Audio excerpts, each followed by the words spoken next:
स्नेहा के बेटे की शादी शिल्पी से होती है। शिल्पी दहेज में हर सामान लेकर आती है जो पहले से ही स्नेहा के घर होता है।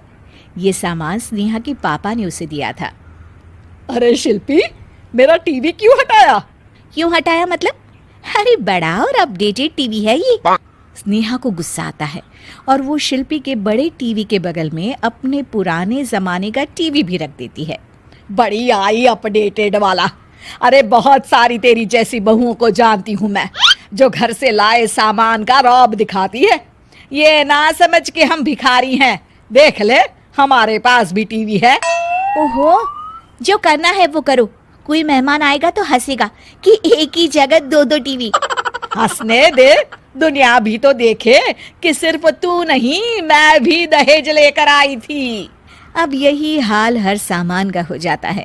ड्राइंग रूम में एक साथ दो तरह के सोफे रखे होते हैं, एक नया आलीशान तो एक पुराना लकड़ी का। शिल्पी स्नेहा की इस आदत से काफी दुखी हो जाती है। एक टीवी पर रामायण चलती है तो बगल की टीवी में फिल्मी गाने, किसी को किसी की आवाज भी सुनाई ना पड़े वैसे। घर के दूसरे सदस्य भी सास बहू की इस आदत से परेशान हो जाते हैं। एक दिन स्नेहा की बहन उसके घर आती है और घर का नज़ारा देखकर हैरान हो जाती है। कहीं पुरानी फ्रिज के बगल में, कहीं नई फ्रिज, तो कूलर के ठीक ऊपर एसी। अरे स्नेहा, ये तूने घर की क्या हालत बना रखी है?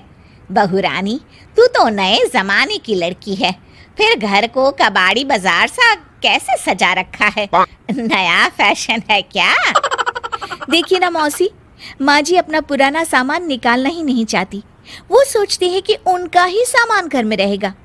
अरे बहन, तू इस मामले में ना बोल तो ही अच्छा है। मैंने बहुत सी बहुओं को देखा है अपने लाए सामान पर सास को धौंस दिखाते, और मैं भला किसी की धौंस को क्यों सहन करूं? मेरे पास तो सारा सामान है, और वैसे भी क्या कहते हैं, ओल्ड इज गोल्ड। अब क्या था, शिल्पी ये सुनते ही भड़कती है और जोर जोर से चिल्लाने लगती है। वाह माँ जी वाह, जरा अपना सोफा तो देखिए, ऐसा लग रहा है खुदाई से निकला है लकड़ी का। और मेरा सोफा देखिए कैसे लेदर की चमक और गुदगुदा सा है। अरे आपका तो पुराना धुराना सा है। शिल्पी देख, मेरे पिताजी ने जो दिया है वो उनकी निशानी है, उसके बारे में मत बोल। तू तेरा सामान ले जाकर अपने कमरे में रख ले। क्यों? मैं अपना सामान क्यों कमरे में रखूं?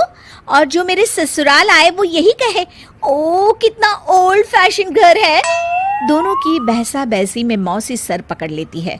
तुम दोनों जब देखो तब लड़ती रहती हो।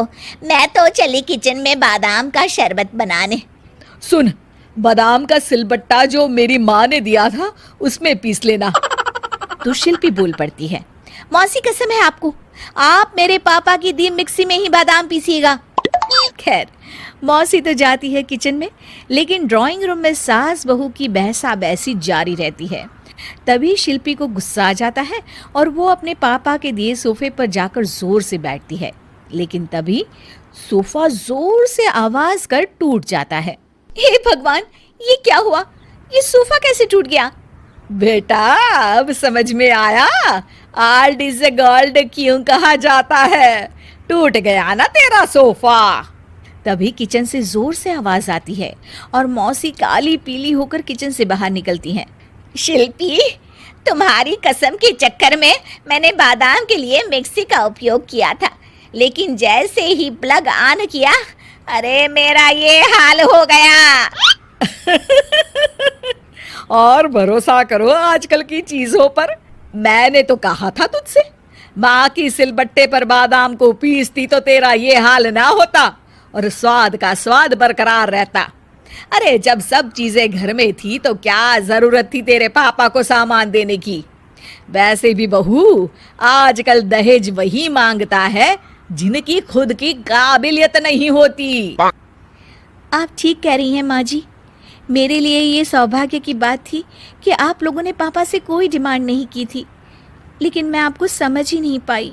मुझे माफ़ करिए। अब इस घर में नई चीज़ तभी आएगी जब पुरानी खराब हो जाएगी।